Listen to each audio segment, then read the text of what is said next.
हल्की चीज नहीं है अपने मुल्क का दिफा और कौम का दिफा और जो है अहले इस्लाम का दिफा, ये इतनी हल्की चीज नहीं है कि लड़ो। आप देखो मुल्क में जब कोई लड़ाई शुरू होती है लोग फौजियों का मजाक उड़ाना शुरू कर देते हैं, कुछ बदबख्त लोग। बहुत बड़ा जुर्म है, याद रखो, बहुत बड़ा जुर्म है।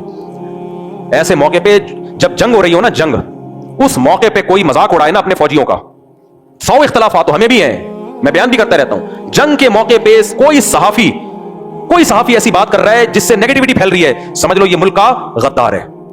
ऐसे में तो हक भी छुपा लिया जाता है, हक भी छुपा लिया जाता है। इसमें हक और बातिल नहीं देखा जाता, इसमें यह देखा जाता है कि कौन सा ऐसा काम है जिससे बॉर्डर में लड़ने वाले फौजियों के हौसले पस्त होंगे। कोई भी ऐसी बात की जाए, ऐसे में हक भी छुपा दिया जाता है। अगर किसी की गलती है उसको भी पर्दा डाल दिया जाएगा।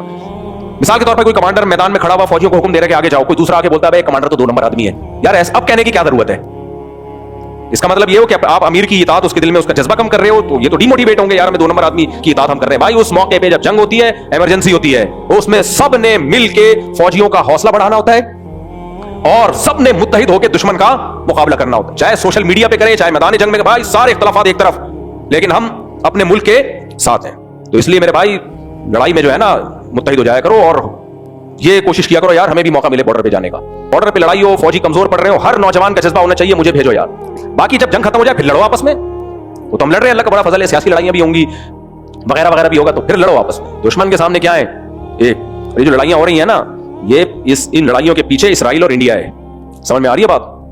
क्योंकि पाकिस्तान एक वाहिद एटॉमिक ताकत रह गई है, वो कभी भी सामने से आए तो मार खाई ना, तो दाएं बाएं से आ रहे हैं वो। तो ये इस लड़ाई को आप ये ना समझो कि ये अफजल जिहाद नहीं है, ये बहुत बड़ा जिहाद है, क्योंकि ये लड़ाई जिनसे हो रही है वो इसराइल और असल में इंडिया की लड़ाई है। ये वो दोनों मिलके हमसे लड़ रहे हैं, क्योंकि पाकिस्तान एक वाहिद ताकत रह गई है, उन्होंने इस मुल्क की वाट लगानी है ताकि कबाब में जो सबसे बड़ी हड्डी है वो साइड पे हो जाए। तो इसलिए जज्बा पैदा करो अपने अंदर, ऐसे मौके पे तो ये तो मुत्तहिद होने का बेहतरीन मौका है।